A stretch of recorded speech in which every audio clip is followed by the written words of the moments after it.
सर्व आम्ही त्या ठिकाणी बंद करणार आहोत। आणि यानंतरची एक ब्रेकिंग न्यूज। मुंबईतल्या पवई परिसरामध्ये काही मुलांना डांबून ठेवल्याचा प्रकार समोर आलेला आहे। 25 ते 30 मुलांना डांबून ठेवल्याचा प्रकार उघडकीला आलाय। मुलांना डांबून ठेवत आग लावून देण्याची धमकी देण्यात आल्याचं समजतंय। रोहित आर्य असं डांबून ठेवणाऱ्या व्यक्तीचं नाव आहे। सध्याची जी अपडेट मिळतेय त्यानुसार पवई पोलिसांनी आरोपी रोहित आर्य याला अटक केल्याचं समजतंय। अटक केलेला आरोपी मानसिक रुग्ण आहे, मानसिकरित्या आजारी आहे अशी माहिती देखील मिळतेय।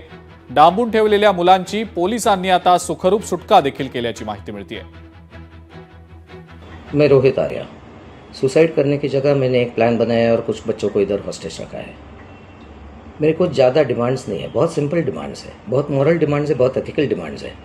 और मेरे कुछ सवाल है, मुझे कुछ लोगों से बात करनी है, उनको सवाल पूछने हैं, उनके जवाब पर अगर मुझे काउंटर क्वेश्चन है तो मुझे काउंटर क्वेश्चन पूछना है, लेकिन मुझे ये जवाब चाहिए। मुझे दूसरा कुछ नहीं चाहिए।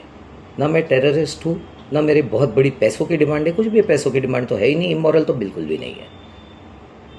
सिंपल कॉन्वर्सेशंस करने हैं और जिसके लिए मैं इन बच्चों को हॉस्टेज लिया है।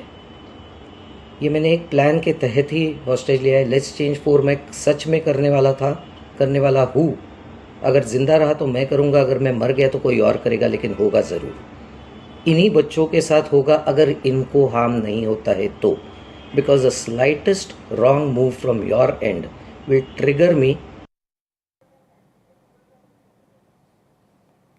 चेतन ननावरे आपले प्रतिनिधी आपल्या सोबत आहेत सध्या, त्यांच्याकडनं या संदर्भातली माहिती आपण जाणून घेऊया। चेतन, काय नेमका हा सगळा प्रकार आहे? एका या व्यक्तीनं काही अल्पवयीन मुलांना डांबून ठेवल्याचा प्रकार उघडकीला आलेला होता। एक व्हिडिओ त्यानं जारी केला, काही मागण्या त्यानं मांडल्याचं समजतंय। सगळा प्रकार नेमका काय आहे चेतन? निश्चितच अजिंक्य, ज्या प्रकारची माहिती समोर येत आहेत की ऑडिशनसाठी काही मुलांना या ठिकाणी बोलवण्यात आलेलं होतं, मात्र अशाच परिस्थितीचा फायदा घेत एका मनोरुग्णाने या मुलांना ओलीस ठेवलेलं होतं।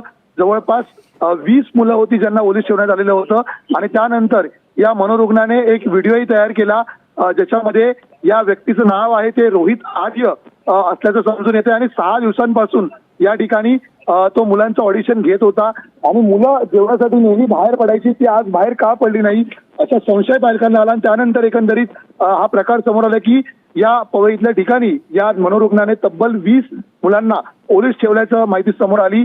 या मनोरुग्णाला आपल्या संदर्भात काही माहिती द्यायची होती, काही प्रश्न उपस्थित करायचे होते आणि याच कारणास्तव त्याने एक स्वतःचा सेल्फी व्हिडिओही तयार केला। त्याचं म्हणणं होतं माझ्या प्रश्नांची काही उत्तरं मला हवी आहेत आणि त्यासाठी मी हा प्रकार केलेला आहे। मात्र अखेर साकीनाका पोलीस त्या ठिकाणी घटनास्थळी पोहोचलेले होते आणि या मुलांची आता सुखरूप सुटका झाली असून या मनोरुग्णास पोलिसांनी ताब्यात घेतल्याची प्राथमिक माहिती समोर येते। आर्य स्टुडिओमध्ये हा सर्व प्रकार घडलेला आहे। पण चेतन, काय नेमक्या मागण्या होत्या या व्यक्तीच्या? आणि हा व्यक्ती मानसिक आजारी असल्याचं देखील समजतंय आणि आता त्याला पोलिसांनी अटकही केल्याची माहिती मिळतेय। जी